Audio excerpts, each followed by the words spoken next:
नमस्कार दोस्तों। आज आपके सामने मैं लेके आया हूँ एक और हाथ।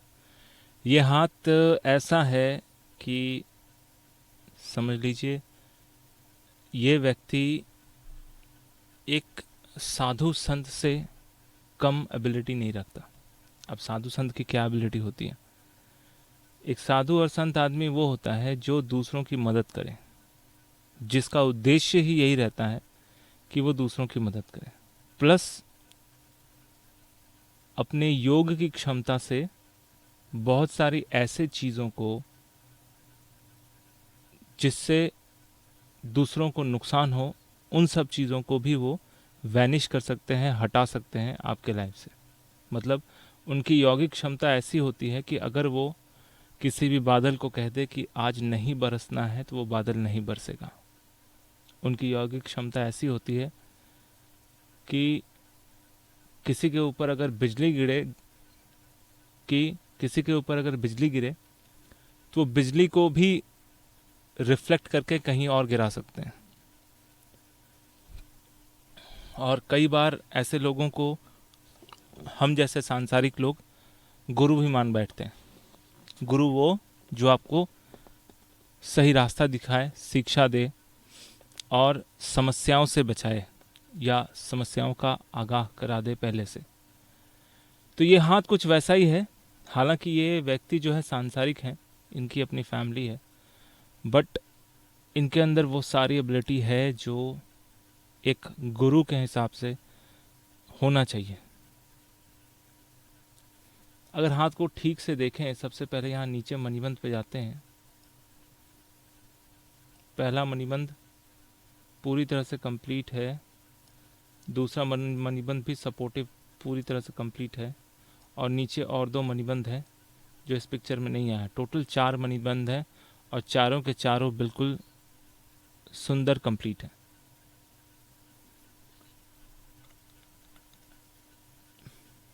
दिखने में ये बहुत ही साधारण है, थोड़े से फैटी है, बट एक गुरु की जो प्रभाव या आभा मंडल होती है वो इनके अंदर है। कम्प्लेक्शन इनका डार्क है, बट ज्ञान भरपूर भरा हुआ है। अब यहाँ पर देखिए, इनके जीवन रेखा को पहले देखते हैं।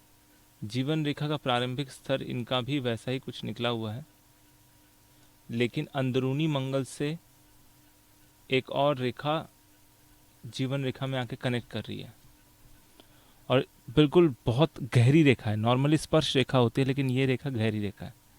यानी इनके लाइफ में ये हमेशा जो है अपना कर्तव्य करते आए हैं, लेकिन डिटैचमेंट के साथ। हर चीज़ को बहुत अच्छे से करते हैं, मन लगा के करते हैं, फोकस रहते हैं। जो इनसे सहायता मांगता है उनको सहायता करते हैं, बट कभी भी बदले में ये एक्सपेक्ट नहीं करते कि वहाँ से भी इनको सहायता मिले। जीवन रेखा के स्टार्टिंग स्टेज पे लगभग यहाँ तक 2 क्रॉसेस बने हुए हैं, जो इनको 2 मामूली एक्सीडेंट्स को दिखाए थे, जहाँ पर एक बार उनको उनके कहने में चोट लगी थी और एक बार पैर में चोट लगी थी। चोट लगी थी मतलब अच्छी खासी चोट, जिसमें शरीर से बहुत ज़्यादा खून भी निकला था। उसके बाद फिर आके यहाँ पर एक बड़ा सा ट्रायंगल बनता हुआ दिख रहा है। ये ट्रायंगल इनको एक अच्छी उपलब्धि देने वाला था। ये नेशनल लेवल पे इनका अपना एक वर्चस्व बना, लोग इनको जानने लगे, इनके बहुत सारे शिष्य बने। उसके बाद फिर धीरे धीरे ये जो है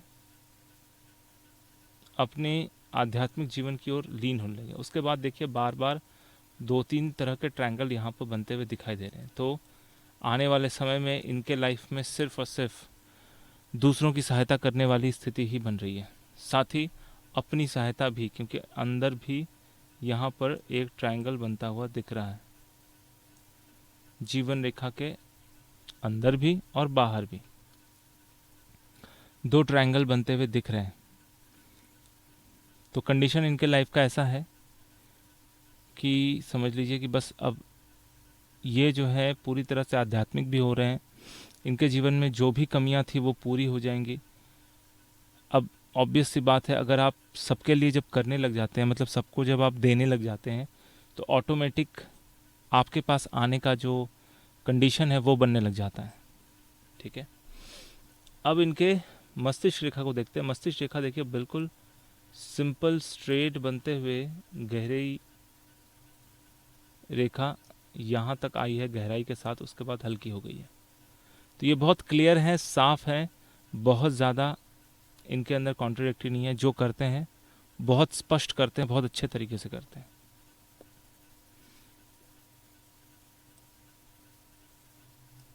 उसके बाद इनके स्टार्टिंग हाथ उंगलियों इनके जो जीवन रेखा के स्टार्टिंग फेज में छोटे छोटे 2-3 द्वीप भी बने हुए, तो मे भी इनको कोई जेनेटिक डिजीज़ हो सकती है, लेकिन इन्होंने अपने योग बल द्वारा सारे डिजीज़ को एक तरह समझ लीजिए ख़त्म ही कर लिया। आपको इनके अंदर कोई भी रोग या कोई भी बीमारी नहीं दिखेंगी।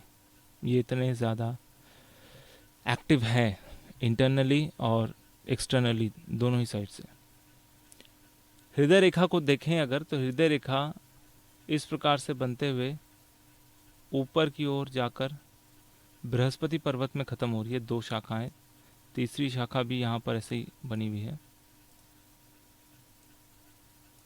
चौथी एक शाखा जो है वो जाकर मस्तिष्क रेखा में कनेक्ट हो गई है। तो हृदय रेखा का मस्तिष्क रेखा में कनेक्ट हो जाना, ये वापस वही मैं बोलूँगा कि ये व्यक्ति एक दिशा में एक तरह से सोचना जानता है, बट यही वो रेखा भी है जो ऐसे व्यक्तियों के सांसारिक जीवन में परेशानियों को दिखाता है। ठीक है, अक्सर देखा गया है, मैंने ये नोटिस भी किया है, रिसर्च वर्क में भी अपने देखा है कि ऐसे लोग जो है भौतिक रूप से संपन्न है, सब तरह की चीज़ें इनके पास हैं, बट इनके अंदर डिटैचमेंट बहुत ज़्यादा रहता है, बहुत ज़्यादा लगाव नहीं होता।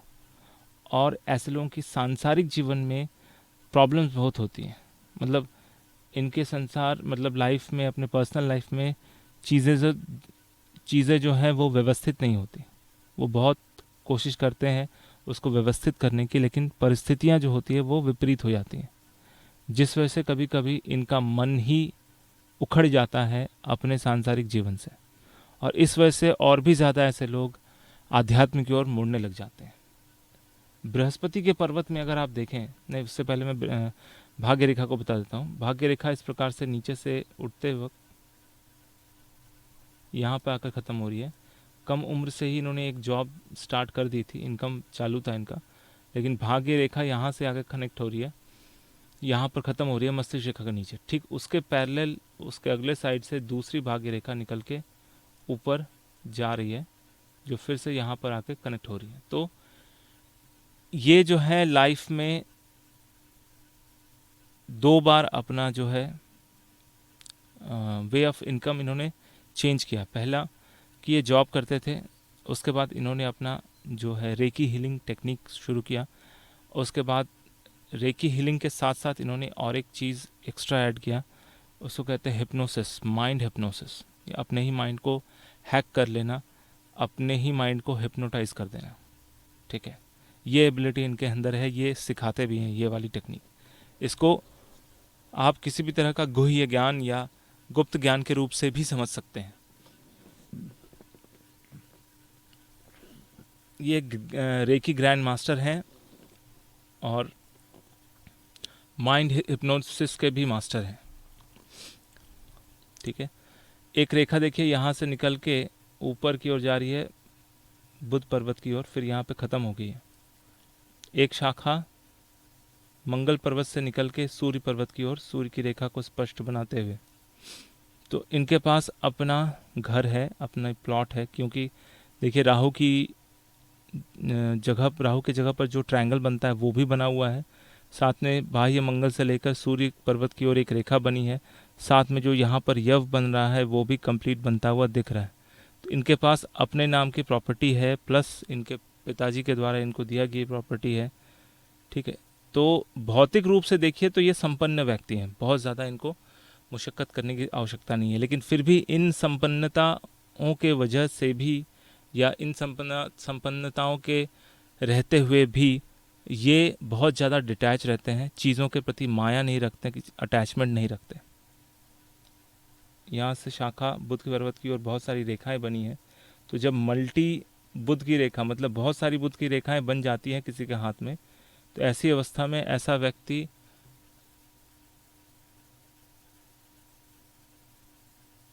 बहुत सारे कलाओं को जानता है। मतलब ये वेदों में उल्लेख है कि 1000 तरह की विद्याएं होती हैं, और उन विद्याओं में सबसे ज़्यादा जो गुह्य ज्ञान वाली विद्या होती है, यानी गुप्त विद्याएं होती है, गुप्त ज्ञान वाली विद्या होती है, ऐसे लोग उन गुप्त ज्ञान को जानते हैं, अपने पिछले जन्म में प्रैक्टिस करने वाले होते हैं और इस जन्म में भी उसको प्रैक्टिस करते हुए आगे बढ़ते हैं, जिसमें आध्यात्मिक ज्ञान भी एक तरह का गुप्त ज्ञान माना गया है। इनके हाथ में देखिए बृहस्पति पर्वत में अगर ध्यान से देखें तो यहाँ पर एक बहुत सुंदर सा इच्छा पूर्ति रेखा भी है, प्लस एक फिश का साइन भी बन रहा है, जो उनको गुरु के हिसाब से बहुत अच्छे तरीके से स्टैब्लिश कर रहा है। और दूसरी बात कि ऐसे लोगों को पैसों की चिंता बहुत ज़्यादा नहीं होती। हाँ, बीच में हर किसी को थोड़ा बहुत तो financial condition ups and downs तो लगा रहता है, बट बहुत ज़्यादा वैसे दिक्कत नहीं होती। शनि का पर्वत बहुत ज़्यादा उठा हुआ है, देखिए। तो जो मैंने ऑलरेडी दूसरे वीडियोस में भी ये बात कही है कि शनि का पर्वत अगर ज़्यादा उठा रहे तो ऐसे व्यक्ति को भौतिक सुख होते हुए भी ज़्यादातर ऐसे लोग इन भौतिक सुख को उपभोग नहीं करते या उसके प्रति अटैचमेंट नहीं रखते। सूर्य की जो पर्वत है, सूर्य का पर्वत भी लगभग स्टेबल है, बहुत ज़्यादा दबा हुआ नहीं है। बुध का पर्वत तो वैसे ही बहुत ज़्यादा उठा हुआ है। और देखिए सूर्य की उंगली और शनि की उंगली के बीच में ये वाला पोर्शन काफ़ी अच्छा है, और सूर्य की उंगली और बुध की उंगली के बीच में ये वाला पोर्शन, मतलब ये वाला पैटर्न भी काफ़ी अच्छा है। तो ये पैटर्न वैसे नॉर्मल लोगों के हाथ में बहुत कम दिखाई देता है, रेयरली ये पैटर्न आता है। यहाँ पर चक्र वाला पैटर्न आ रहा है, तो ये महात्माओं के हाथ में स्पेशली देखा जाता है। अंदरूनी मंगल की स्थिति देखें, काफ़ी मजबूत है। बाह्य मंगल की स्थिति भी उतनी मजबूत है। मंगल का मैदान भी बहुत ज़्यादा उभार लिए हुए है। चंद्र पर्वत को देखें तो बहुत ज़्यादा प्रभावी और ऊपर उठा हुआ है, मतलब जिसको कहते हैं पफी है, फुला हुआ है। शुक्र का पर्वत भी उतना ही फुला हुआ है, बहुत ही ज़्यादा पफी है, जो कि ये इंडिकेट करता है कि ये व्यक्ति बहुत ही स्थिर प्रज्ञ और स्थिर मस्तिष्क वाला, एक जगह पर एक फोकस करके एक काम को करने वाला होता है। इनके हाथ में चंद्र के पर्वत में इस तरह की रेखाएं हैं जो इनको विदेश की यात्रा दिलाने में बहुत ज़्यादा मदद करेंगी। फिश का साइन बनते हुए चंद्र पर्वत में, उसके अलावा भी बहुत सारी रेखाएं बन रही है।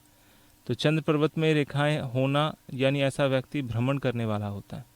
वो मानसिक रूप से भ्रमण करे, शारीरिक रूप से भ्रमण करे, लेकिन हमेशा ये गोचर में रहने वाला यानी घूमने वाला व्यक्ति होता है।